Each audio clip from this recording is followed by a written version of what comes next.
going on with the George L. Carter Railroad Museum. We're here in the Little Engineers Room where all the kids get to come and play and get the hands-on experience of the trains, because they're not allowed to touch much in the museum. And with us we have a Mr. David Dowdy here as a specialist on the kids' room. I have with me Mr. David Dowdy and Jesse Kittle, both of which are members of the Mountain Empire Railroad Museum. And David here has had a major hand in creating this Little Engineers Room. So what all have you done for the Little Engineers, David? Well, my particular part of it is that, first of all, I'm a big kid when I'm in here.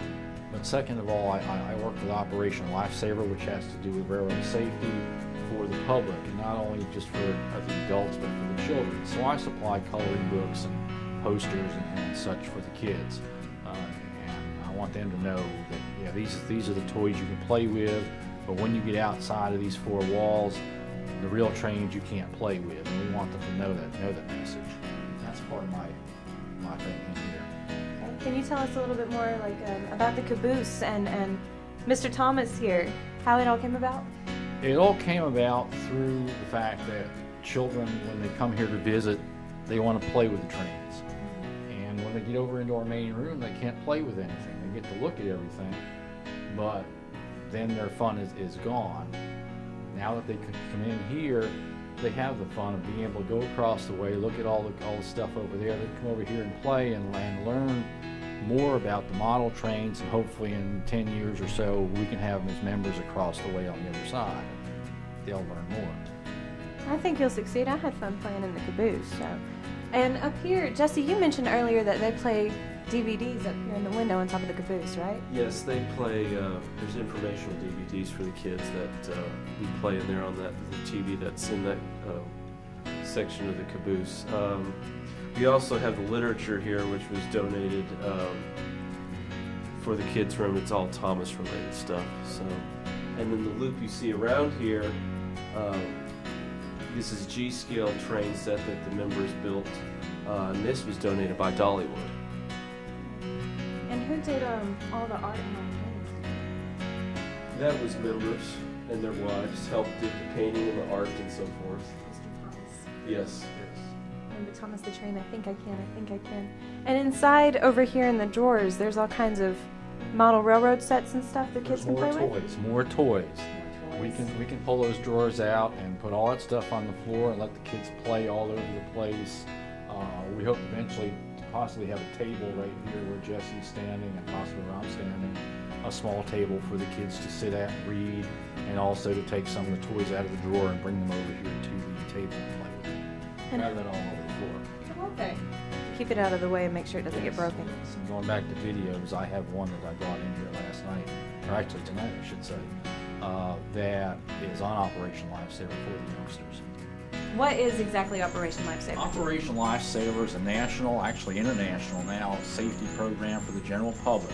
We're trying to teach folks that it's not safe to play around the railroad tracks, around the trains. They should slow down at a railroad crossing and not use our railroad facilities as hunting grounds and playgrounds and things like that, that it is dangerous, it does belong to somebody else, and yes, the railroads do a big part for our lives every day, but that doesn't mean we should be playing out there every day.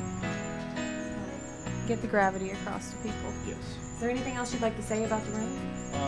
No, other than the fact that I know it's a very good asset for the youngsters and even their parents who have to be in here at the same time they're in here. As I said earlier, it's good so that the kids can learn about the model trains, and perhaps in about 10 years they can come in and be members and take over where some of us leave off. Molding the younger railroaders. Yes, another generation. Well, thank you, David. I You're appreciate welcome. it. You're welcome. And let's move on back in here and see what Jesse's got to say. Hi, ETSU. I'm here at the George L. Carter Railroad Museum with Jesse Kittle, who is also a member of the Mountain Empire Model Railroaders. And Jesse, can you tell us a little bit more about this workroom area that we're in? Well, this room was donated by the university. This was a research lab that was, I believe, originally part of the biology department. Behind us here we have this is a unit we use for spray painting railroad cars and locomotives, as well as model buildings. It's ventilated, and you can see sort of we've been painting in here. And some of the stuff we have, it's an air pump that we use. It shoots compressed. You use compressed air to spray the paint on locomotives or buildings or whatever we want to use. So this is very useful. A lot of members really like this.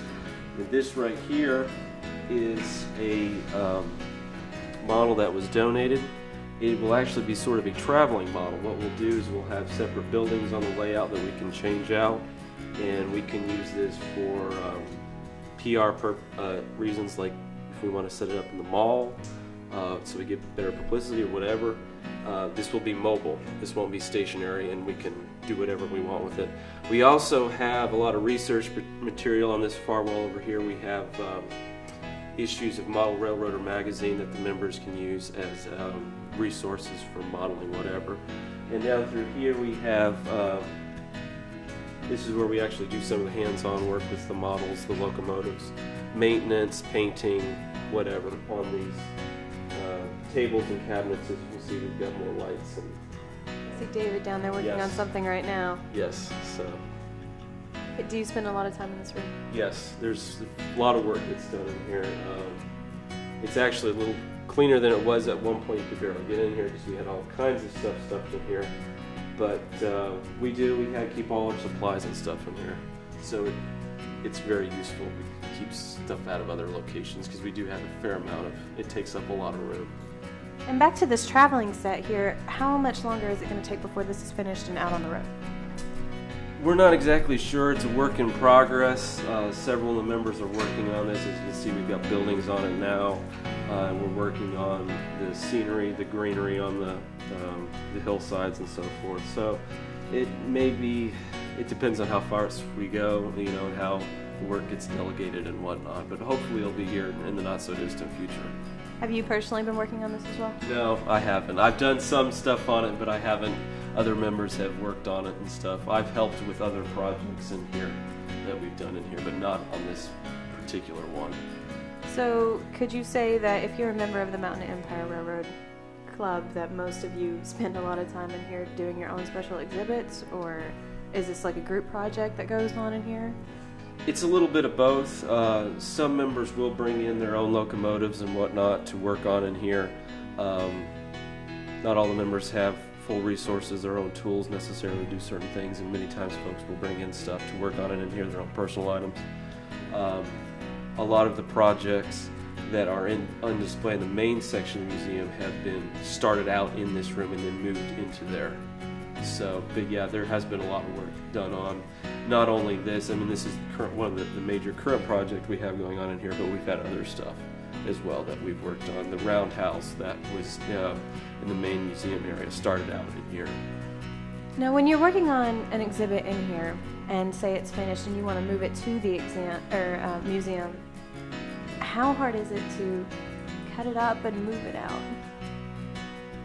That's a good question. In some cases, most of the stuff, this in particular, it's done in modules, so the buildings can be taken off, and all of that kind of stuff. It can be taken off so that sort of thing doesn't get damaged, and we can move it out, just the layout itself out, and then bring the buildings in separately.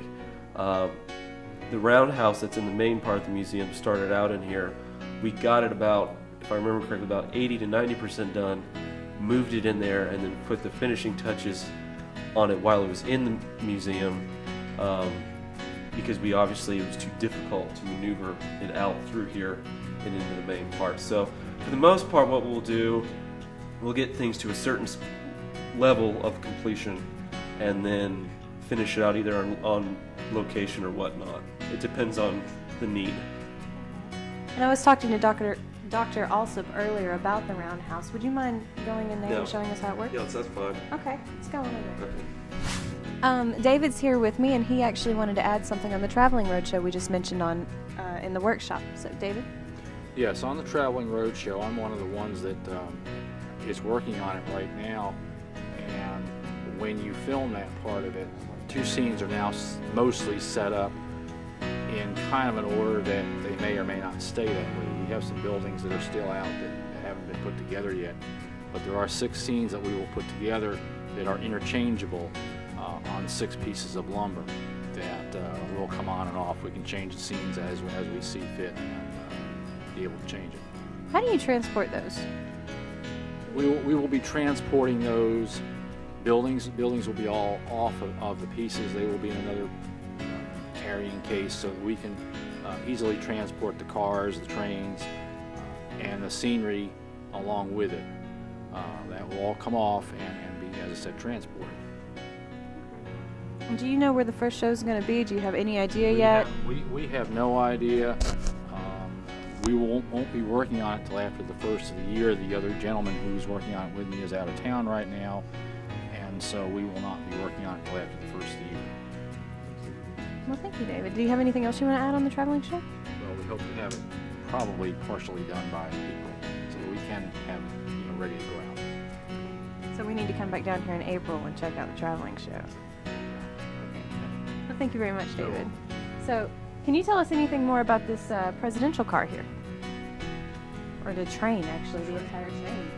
Excuse me. I don't know a whole lot about it, but it is every president that has been here at ETSU all the way out to Dr. Stan, who has the observation car on the back end of the train. I was talking to Dr. Alsop earlier, and he was mentioning it starts with George L. Carter, and it has the dates for each time they served as the president for the university. So Gilbreth here from 1910 to 1925, and Sherrod from 25 to 49, all the way down to President Stanton, which to me I thought was absolutely fascinating, that each president got his own car. Did the presidents know they have their own cars? Well, some of them have probably passed on by the time we have their own cars on here. And Mr. Stanton has the observation car at the moment. However, when he leaves and we get a new president, he may have to have a regular car. The current president will have the observation car. Does it take a lot of effort to change the names on them? Not too much effort. What they would have to do is peel off the decals that are on there now and move that to another car. But whether they will do that or not after Mr. Stanton, I don't know. All right. I'm sitting here with Jesse Kittle here, and he's about to tell us about the Roundhouse, which is the hub for the major engines here, right? Yes. Okay. This was started in the workroom. It was worked on by several different members, including myself. I helped do some of the lighting on it. Roundhouses were used. They were basically like maintenance garages for locomotives, particularly during the era when they used steam locomotives. They don't use them as much now. Some railroads do in some of the larger areas, but not nearly like they used to.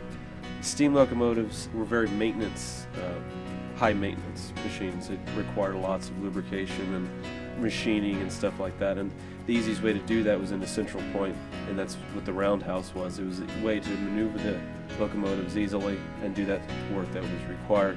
This particular one has 21 stalls in it, and we use our store several of the club locomotives in here. When this was built, we put in lighting, as you can see. We also have there is a man in there that is welding on one of the locomotives. So it's and we have it cut away, and we have glass over that particular section so that visitors can see that actually take place. So you get some idea of what goes on what would have gone on in a real roundhouse. The separate building is a machine shop where they would do whatever maintenance machine related on locomotives. We have you see a couple of rusted smaller steam engines that they're sort of junkers for display purposes and so forth. This setting, it's sort of nice and clean, but most roundhouses were dirty, lots of work going on, kind of a junkyard almost sort of feel to them. So this is we've tried to recreate that to a certain extent, but not overdo it. So clear enough where people can tell when they're looking. And it does, yes, precisely. So. How expensive is it to do all of this, to set up an exhibit? And it's like everything else. It is expensive. These are probably, they're not as expensive over here as if you went to the N gauge over there or the G gauge over in the corner. Those are more expensive. But these aren't too bad here. This HO scale is probably the most popular one among children once they get to about 8, 9 years old. This is the kind of set that they would have to start with the HO set. It would be as elaborate as what we use here, obviously. But it would start out on a 4x8 piece of plywood, you know, at home in the basement or mom and dad's bedroom, when mine started. And from there, you would build it up. You put your, you know, you lay your track. You know, most kids start out just tracking the train and lay it on the plywood, just as it is here.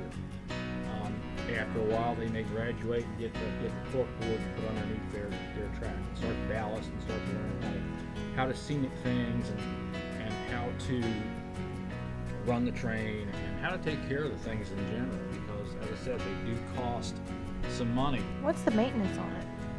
Maintenance is not. Maintenance isn't too bad because one of the first things you have to do is clean your track. Pretty much most of the time. You also have to keep your engines maintenance, you know, pretty much maintained, keep oil and things like that. Keep the wheels clean so that it'll run on the track, make good contact with the track. That's where the power is in the track. You know, once you plug in over here, or you have little power packs, then you have your power of your track. And that's what makes our train go to the forward or backward. That's the controller that we have. You can change it either forward or reverse, whichever way you want to go. So depending on the size of your tracks depends on how long you spend maintaining it, keeping it clean. Yes, and how often you run the train, what kind of environment it's in. If you have it in your basement and it's, you know, you don't have a ceiling like what we have here, you know, you run into the problem where you have a lot of dust and stuff on your track, so you've got to clean it, you know, a lot more often than if you have, say, a sheet thrown over the top of it to keep the dust off. Here we don't have that problem because we do have the wood ceiling. We do clean the track. We kind of noticed that the train is running sluggish out there. It's just looking wrong or stopping somewhere that we have to clean the track and figure out. So David, can you mention a little bit more about this yellow engine here, number 400? Special train, right? Yes, it's a special train. It is our camera train, and when we have it hooked up and it's running around the layout, it can be seen on our TV screen back over here when we have it running, and people can see from an engineer's point of view what he or she sees when operating that real train. Okay, well let's move on to this side of the track. This is the Appalachian exhibit still. And what do we got over here? Well, through here we have a meat packing facility. We have pens with cattle, with sidings all through here.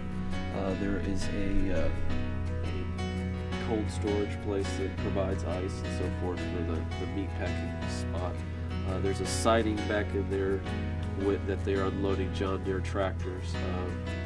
Each one of the members, each one of these divisions in the layout is owned by a different member, and the way it works is the club gives each member a fair amount of leeway in terms of doing what they want. So members did different things. This particular gentleman grew up in Oregon, and he wanted to model some meat packing and that sort of thing because that was in his hometown back in Oregon. So he did that. And then we also have an oil pump right there, and then if you go further down, there's a park right here with actually a veterans memorial. That's really nice. Is that a specific veteran, or is that just? No, this was just another member that wanted to model that. So we tried to add, when they did this, they tried to add in a little bit of everything. So there's all kinds of neat odds and ends that people add in. There's. What is this back here? This house? That's the police station. Oh. Yeah, that's the police station, and then the building next to is a fire station. We have a little bit of everything on this layout. Coal mines, fire stations, police stations, farms. And as we move on back, we get further into the country. Yeah. Is this a specific valley in the Appalachia? No, or is this? We wanted to model this was Dr. Alsop's, one of his modules. We wanted a trestle for the layout. So he did all of this. There's actually eagles in the trees. Wow. Yeah, there's a hobo camp right there, and I believe there's actually a bear and her cubs somewhere on this. I'm not sure where. It's sort of a Where's Waldo sort of thing. That's what I was actually really just thinking. So, This one is beautiful. Yeah. I think this is my favorite part. This is absolutely beautiful. many times club members, if they want to model something specific, they will talk to the member that owns, say, the adjacent section and see what they want to do in terms of this and that and the other. They'll oftentimes work together in building something as it continues out through the layout, like a stream or something like that, or a road or so forth. So. And that's how the exhibits expand so much, huh? Yeah, yeah. And they do try, and the theme is entirely Appalachia, but we try to get a little bit of everything from towns and suburban areas to coal mining and valleys and that sort of thing. Okay, and on this corner back here? This gentleman, he actually works with a cabinet company, Kingsport, so he works with wood all the time, but he wanted to do a sawmill, so he's modeling all of this stuff. And this is actually, like, these pieces of wood are actually, I believe it was from azaleas in his yard that he trimmed and then he broke and so forth, so it looks like you actually have logs.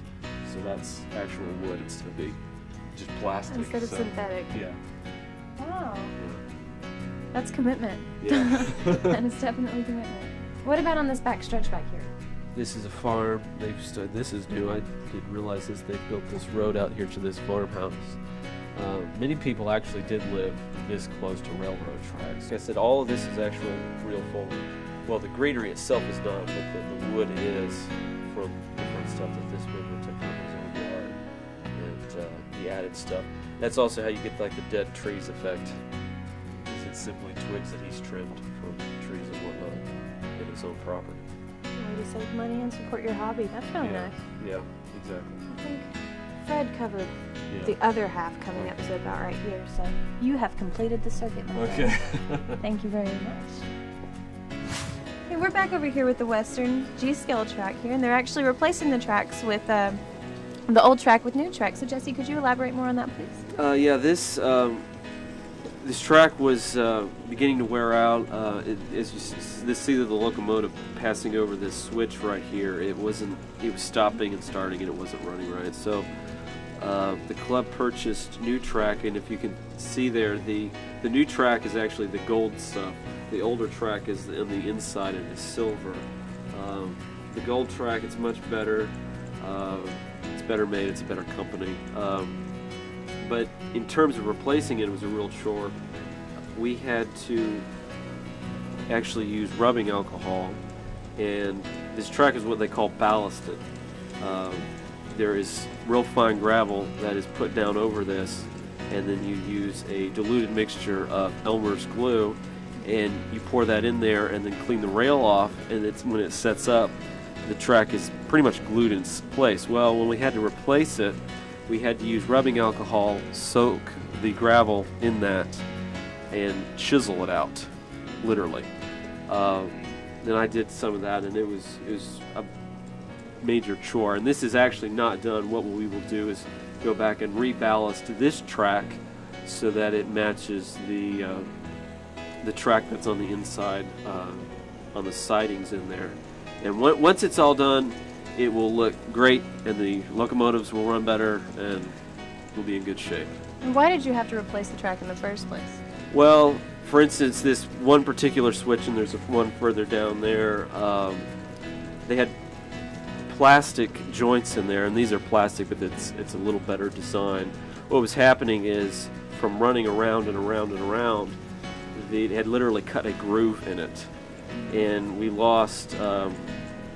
We were losing the electrical power wasn't being conducted properly. So what was happening is it was starving because it was losing power, and then it was starting back up again. So that's what the primary reason we replaced it. So, and this is just a little better track to begin with. So this stuff will hopefully last a lot longer than the other stuff. So. Is there a difference between the gold and the silver other than what you've mentioned? I mean, the metals in general. It's different in that the gold-looking track is actually a solid rail, this track on the inside, that silver, is hollow. Believe it or not, the rail itself is hollow, so it doesn't conduct as well. One of the keys to model railroading is making sure you have a complete circuit and have power going around consistently all the way around the loop. One of the most common problems with model railroading is a train locomotive will get to a certain spot and it'll slow down because there's not as much juice there. So the easiest way to solve that is just have good track. Your personal preference, which color do you like better? Well, that I sweated it out, I like the gold because we actually started replacing this track, I believe it was the first week of October, and we've just now completed. We're actually only replacing the loop that the locomotive runs on. We're not going to bother with the inside track. Why is that? We don't run on as much, and that's just for the sake of labor. Also, track is extremely expensive, especially this is the G-scale. G-scale track is very expensive. Now, what we're going to do is we're going to do what they call weathering it. We're going to make the gold track sort of match the steel track or the silver track.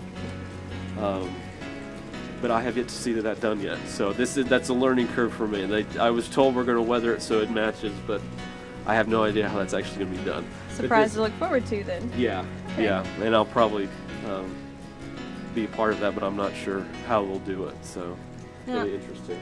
I was talking to Dr. Alsop earlier about this, and he failed to mention this part, but it was recently pointed out to me that he has a specific wanted poster right down here. Yes, he has. Right here, correct? Yes, on the sheriff's office, one of the members took Fred's picture and made a miniature wanted poster. And what is his crime? He's chief engineer. Oh. So that's what he's being charged with. Oh, so that's why he's on the sheriff's office too. Yes. I see. So Fred better watch it. Yes, he better. How long did it take to do this? To build it? To do the replacement. We worked every other week. I worked with another club member. I want to say it was about 2 months, 3 months, something like that. So it wasn't. We didn't work every single Thursday. We normally, when we worked on it, we would replace about a 3 to 4 foot section at a time. So if you were working on this every day, you could get it done in probably a week or so. Yeah. Okay. But there was also 2 of us working on it. So that would make a big difference. Yeah, it did. It went a lot faster since it was the 2 of us working on it. Well, thank you, Jesse. Oh, no problem. I'm Cody Ledford, and thank you for joining me for this wonderful exhibit here at the George L. Carter Railroad Museum here at ETSU. Now, come with me and let me check on over here. Make a little donation to the museum. Every little bit helps, and you can keep these trains running.